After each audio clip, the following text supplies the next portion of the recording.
Parabéns, você acaba de ser coroado imperador do Brasil. A coroa de ouro e diamantes pesa em sua cabeça. O manto de plumas verdes e amarelas cobre seus ombros. Milhares celebram nas ruas do Rio de Janeiro.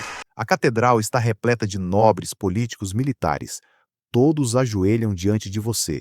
Você tem 23 anos e acabou de criar o único império das Américas. Você não começou aqui.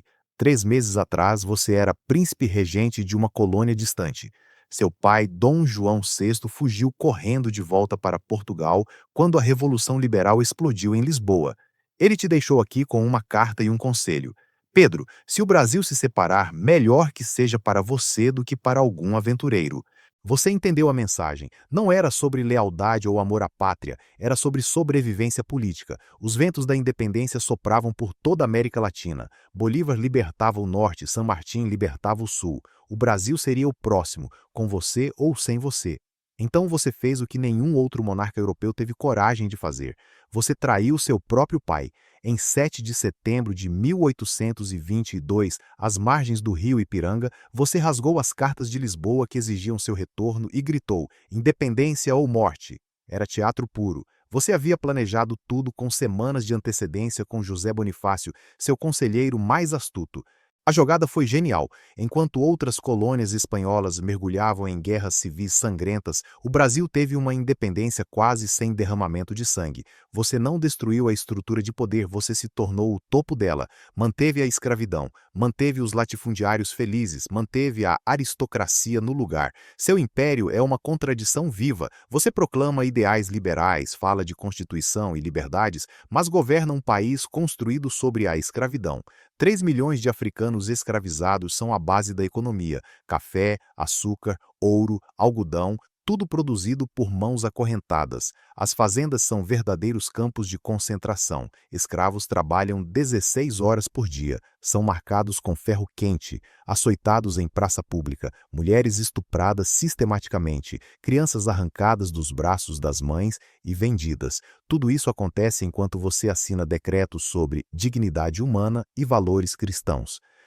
Você sabe que é insustentável. A Inglaterra pressiona pelo fim do tráfico negreiro. Não por bondade, mas por interesse econômico. Eles querem transformar a África em mercado consumidor, e isso não funciona se os africanos estão escravizados no Brasil. Liberais brasileiros exigem reformas, citam o iluminismo e direitos naturais, mas os fazendeiros, seus verdadeiros sustentáculos de poder, não cedem 1 centímetro. Eles te colocaram no trono, eles podem te tirar. Você faz o mínimo possível, assina tratados prometendo reduzir o tráfico, mas não fiscaliza. Os navios negreiros continuam chegando aos milhares. Você promete transição gradual, sabendo que gradual significa nunca. A escravidão só terminará 66 anos depois que você morrer. Você tenta equilibrar o impossível. Promulga a Constituição de 1824, a primeira da América Latina. Ela garante liberdades civis, divisão de poderes, eleições. No papel é progressista. Na prática você inseriu o poder moderador, uma invenção constitucional que te dá autoridade absoluta. Você pode dissolver o parlamento, demitir ministros, anular eleições, nomear senadores vitalícios. Você é imperador constitucional que governa como um monarca absoluto. A classe política se divide. Os liberais te acusam de tirano disfarçado. Os conservadores te acham fraco demais. Os portugueses que ficaram no Brasil te odeiam por traidor. Os brasileiros natos desconfiam porque você nasceu em Portugal. Você não tem base sólida. Você governa no fio da navalha. Sua vida pessoal é um escândalo público contínuo. Você se casou com a arquiduquesa Leopoldina da Áustria por conveniência política. A união foi arranjada para dar prestígio europeu ao seu império tropical. Ela é inteligente, culta, fala 6 idiomas, entende de botânica e mineralogia. Ela te ama genuinamente, administra o governo quando você viaja, aconselha sobre política. Você a traz descaradamente. Sua amante mais famosa é Domitila de Castro Canto e Melo, que você transforma em Marquesa de Santos. Ela é casada, você não se importa. Você a instala num palácio a 200 metros do Palácio Imperial. Ela tem influência política real, indica ministros, interfere em decisões, enriquece com contratos governamentais. A corte sussurra. Diplomatas estrangeiros ficam escandalizados. Leopoldina sofre em silêncio até que não aguenta mais. Você humilha Leopoldina publicamente, leva Domitila para eventos oficiais, obriga Leopoldina a conviver com a amante. Domitila tem filhos seus, você os reconhece e sustenta abertamente. Leopoldina está constantemente grávida, tem 9 gestações em 10 anos de casamento. Seu corpo não aguenta. Quando Leopoldina morre em 1826, aos 29 anos, poucos dias após um aborto, os rumores explodem. Dizem que você a espancou quando descobriu cartas dela para a irmã na Áustria, criticando você. Dizem que a agressão causou o aborto. Dizem que ela estava tentando fugir do Brasil quando você a impediu. A verdade nunca será provada, os documentos desapareceram, mas o povo acredita nos rumores. Sua popularidade despenca, você passa de herói da independência a tirano devasso em questão de meses. Os problemas se acumulam. No sul, a província cisplatina se rebela. É o território que hoje é o Uruguai. Você envia tropas, mas a guerra é um desastre. O Brasil perde batalha após batalha. A Argentina apoia os rebeldes. A Inglaterra medeia um acordo humilhante. Você perde a Cisplatina. É sua primeira grande derrota militar e política. No Nordeste, a Confederação do Equador explode em 1824. Pernambuco, Ceará, Rio Grande do Norte e Paraíba se declaram independentes.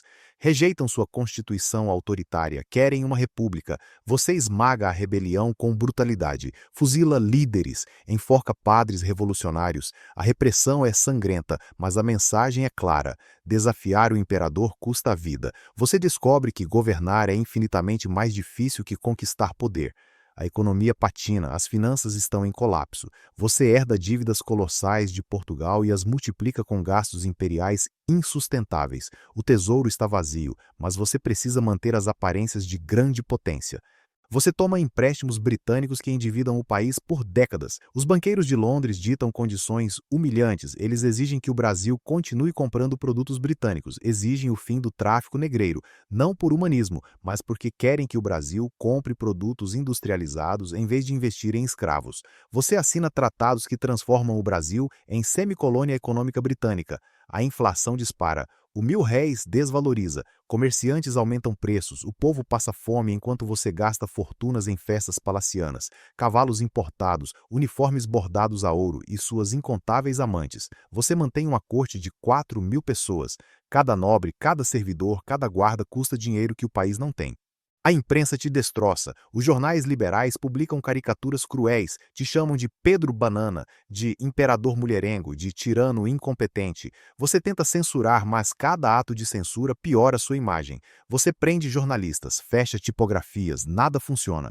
A opinião pública virou contra você definitivamente. Então explode a crise portuguesa. Seu pai Dom João VI morre em 1826. Você herda o trono de Portugal. Por 6 dias você é tanto imperador do Brasil quanto rei de Portugal. É uma situação insustentável. As duas nações não aceitam um monarca compartilhado. Você abdica do trono português em favor de sua filha Maria da Glória, uma criança de 7 anos. Mas seu irmão Dom Miguel não aceita. Ele se proclama rei, inicia uma guerra civil em Portugal. Os liberais portugueses te imploram que volte e lute. Você fica dividido: Brasil ou Portugal, Império Americano ou Reino Europeu. Decisão te consome. No Brasil, a situação se torna insustentável. Em março de 1831, você nomeia um ministério de portugueses ignorando os brasileiros. É o erro fatal. O Rio de Janeiro explode. Multidões tomam as ruas. Gritam: abaixo o imperador e morte aos portugueses. Há confrontos violentos. Dezenas morrem. Você tenta reverter, demite o Ministério Português, nomeia brasileiros. Tarde demais. A confiança foi destruída. Militares começam a desertar. Políticos abandonam você. Até seus aliados mais fiéis aconselham a abdicação. Na noite de 6 para 7 de abril de 1831, você toma a decisão. Escreve uma carta de abdicação em poucas linhas. Usando do direito que a Constituição me concede, declaro que hei muito voluntariamente abdicado na pessoa de meu filho, o senhor Dom Pedro de Alcântara. Você abdica em favor de seu filho Pedro, que tem 5 anos. É um ato político brilhante e covarde ao mesmo tempo. Você se livra do império sem destruí-lo, mantém a dinastia viva, mas abandona um menino de 5 anos como imperador de um país à beira do colapso. Você foge para a Europa em 13 de abril. Leva apenas roupas e alguns pertences, deixa para trás amantes, filhos ilegítimos, dívidas, escândalos, deixa um império que você criou mas não conseguiu governar. Em Portugal você encontra sua verdadeira vocação, o combate militar. Você lidera os liberais na guerra civil contra seu irmão Miguel. É brutal, sangrento, mas você vence. Restaura sua filha Maria ao trono. Você é herói de guerra aos 36 anos. Finalmente tem o reconhecimento que sempre buscou.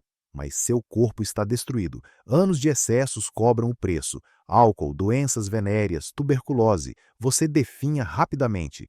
Em 24 de setembro de 1834, você morre em Lisboa, aos 35 anos. Seu último pedido é que seu coração seja preservado e enviado ao Brasil.